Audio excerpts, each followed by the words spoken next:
Welcome everyone to a mini episode of Indoor Recess. I'm Braydon Holmyard, and today is a very big day for Raptors fans as they face elimination for the first time as defending champs. Game 6 against the Celtics is tonight, and it's do or die, and there's a lot of anxiety. Before we start, I want to make one thing very clear. These awesome guests with me today are not sports reporters at the Star. They do not cover the team. In fact, Gilbert is a general assignment reporter. Adrian is one of our awesome podcast hosts on This Matters. Evie is an audience and social lead. And they also happen to be big-time Raptors fans, very vocal about it on Twitter. They're all feeling very anxious tonight. So first, Gilbert, I wanted to check in with you because you're a very passionate guy. I know you woke up feeling off today, didn't you? I did. But there are two different versions of me when it comes to the Raptors, especially during this playoff run this year. One is a version that doesn't really care because we are already the champions and nobody's going to take that away from me. So whether we win or lose, I don't really care. But then there is a big version of me as well that kicks in, especially when the games start. And I find myself cursing and planning to grade everybody on spot and all the kind of stuff. I don't know which version to expect tonight, but I'm sure that, we're going to stand up for ourselves. I think it's not possible to imagine that Pascal Siakam is going to have 6 games where he doesn't score at least 30 points in a game. So I expect him to show up tonight. And even though I'm very nervous, I am also very optimistic that something positive is going to happen tonight. All right. And Adrian, you messaged me earlier saying just the 2 words, I'm nervous. Yeah. You had trouble focusing at work today? Yeah, I'm thinking a lot about the game tonight, and I feel very similar to the way Gilbert feels that, on the one hand, I feel like the Raptors have really done a great job in the bubble. They've had their signature moment with OG hitting that buzzer beater. They've been one of the most vocal teams about Black Lives Matter in terms of social justice inside the bubble. So I feel like, however tonight pans out, the Raptors have done the fan base really proud. On the other hand, for sure, I think this has been a really frustrating series, and it has felt like Boston has outplayed the Raptors for the majority of this series. And so you do wonder how tonight is going to go. Part of me just thinks there's no way it can be worse than Game 5, where the game was over by halftime. However it pans out, I don't think, if this version of the Raptors is done for this year, I don't think that they're going to go out that way. So hoping for the best and still quietly confident about the Raptors tonight. All right. And Evie, also a big basketball fan. Are you on the same level as these guys with nerves? Like, how are you doing today? Oh, I'm nervous. And just like Adrian said last game, I remember I was away at the cottage and we were all watching the game. And basically I was like, if by first quarter at the end of it, they don't get 10 points, we're all doing a shot. And I was like so nervous because it was like 9 points until the last minute. I remember that. Like that game was like, it already seemed hopeless from the beginning.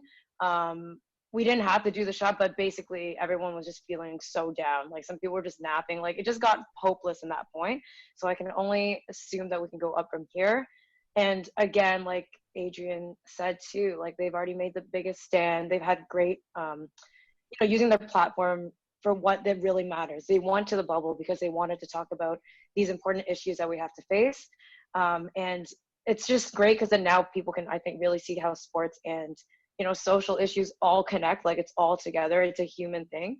But what is also superhuman is the fact that I am disappointed at these two who say they might be fine if they win or lose. I'm not fine. I'm going to be watching the game. We know me and Braydon are on a WhatsApp group. You guys can join. Basically, anytime there's a huge lead or anything great or great bucket, we're just like, yeah, oh my God. But then it falls so quickly. Like last game, I remember another producer of ours, Justin, was like, we might have some hope. I don't know. Maybe Matt Thomas can save the team in the last 5 minutes. I was like, no, we can't. And I'm depressed. And I just I'm an all or nothing emotional watcher. So that's what probably makes me I think chaotic at sometimes. I'm like going crazy on Twitter, saying way too much and then taking it back all the time. So for me, just like, I'm not saying they're not passionate. I just like, when I heard Gilbert say, "Oh, we're still the champions," I'm like, no, I want the win. I want it. So you guys are just a complete mess, basically. Yeah. Gilbert, I know how much you've enjoyed the journey these last several years, the 50-win seasons, the championship. If things don't go well tonight, your immediate response, how do you think you'll take it? Uh, Fred VanVleet said something at the beginning of the playoffs. He said that if there's a team out there that is going to beat us 4 times out of 7, we will shake their hands and just move on. And it's the level of confidence that a champion only can have. And most of what I feel comes from that. I feel like we are a good team enough to beat anybody. And if it happens that they beat us, so be it. I'm going into game 6 today thinking that we are good enough to beat Boston, and we're good enough to beat, if we beat Boston today and Friday, then we're going to face Miami, and we can beat Miami, and we can beat whoever comes from the West and repeat as champions. I have confidence in that. If that doesn't happen, I go back to what I said in the beginning. We are the champions. We are. Come on. It's not going to be end of the world. It feels like that now because, we want our team to win all the time.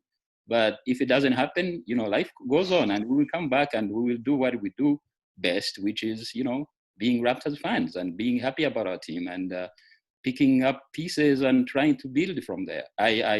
That's how I feel. And that's the kind of confidence I'm going to take into game 6 tonight and game 7 on Friday. And, moving forward, it's going to be just like that.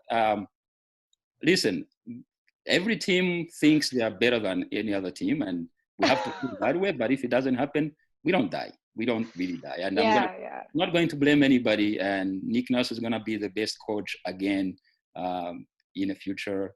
Kyle Lowry is a Hall of Famer. Nothing goes away from that if he wins or doesn't win. That kind of stuff still continues to be there. And the level of cohesion and diversity and the voices, as Adrian said, that they have brought to the bubble will continue to mark the highs of this team and the importance of it to the city and to the country. That really will not go away just because we lose. And we're not going to lose. We're not going to lose tonight. But if we do, it doesn't really matter. We're still the best.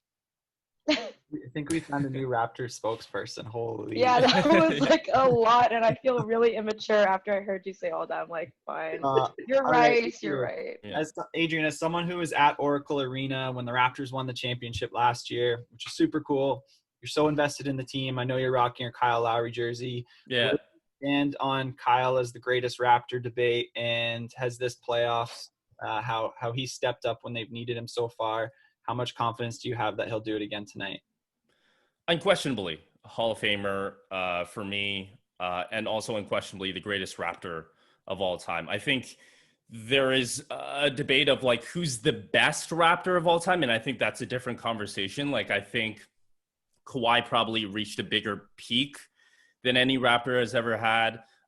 Vince is obviously the most important Raptor of all time for what he did for the franchise, but in terms of best, in terms of who has delivered in so many moments, when you talk about game 6, like I think it was like 11-2 against the Warriors last year. Like he set the tone of that game 6. He's set the tone in a lot of ways of the entire series. And I think,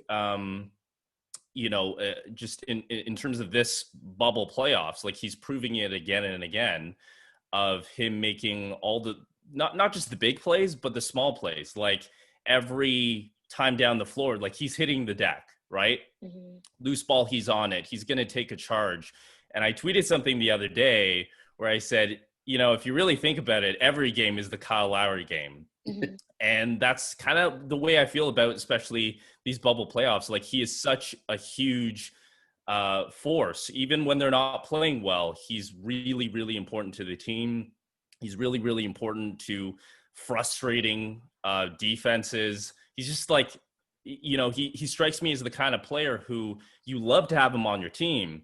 But if I was a Celtics fan, I'd be really pissed off because he's always in everybody's face. He's a bulldog. You know, put the statue up. He's undoubtedly the greatest Raptor of all time. All right, strong quote to finish on. And Evie, I know you're all about the bold takes, so I want you to give us a prediction for tonight. What's going to happen? No, I don't want to do predictions, but we're going to win. It's definitely going to be a fight. Kyle Lowry is going to take like 10 charges and probably get like 2, and we can all be mad about it on Twitter. I really want to see, I want to see Pascal go crazy, but you know, I have a soft spot for OG because I think he's a weirdo, and I really love weirdos, and he doesn't shoot to miss. So, I mean, I just want him to have a big, big game, and I think he could really show up. Like, obviously, being a clutch player is so different than just like being, you know, a good shooter or whatever. And he was so chill off that game where we took the win. That was an amazing thing, like one of the best shots, maybe, like, well, Doug said it was like maybe the second best shot in Raptors history. But the best part is that, like, it's just the calmest walk off ever. Like, I put myself in that exact moment, and I try to be a really chill person and not to like go super crazy all the time. But I'm like, could I really, after hitting that at that moment, just like walk off and like not even smile for like a second? Like, I definitely couldn't do it. Like, I'd be screaming. I screamed at my cat that day. What were you guys doing when that happened? I ran outside and screamed to the streets. I think my neighbors hate me because I was yelling in the living room and going wild. So nobody was that cool. No, and I just like, if you can be that cool and in such a clutch moment, I'm like, this is the game to do it. And I'm watching like crazy OG stuff, and also the weird videos of all the weird stuff he does on the side. But I want it to be like OG's night. I want to see like a 360. I don't know, just a crazy dunk. Like, let's just see if we can see it. All right. That's a good way to end it with the image of you guys all running around screaming. Thanks so much, guys, for hopping on. Have fun watching the game. And thank you, everyone, for tuning in to Indoor Recess. We will catch you later.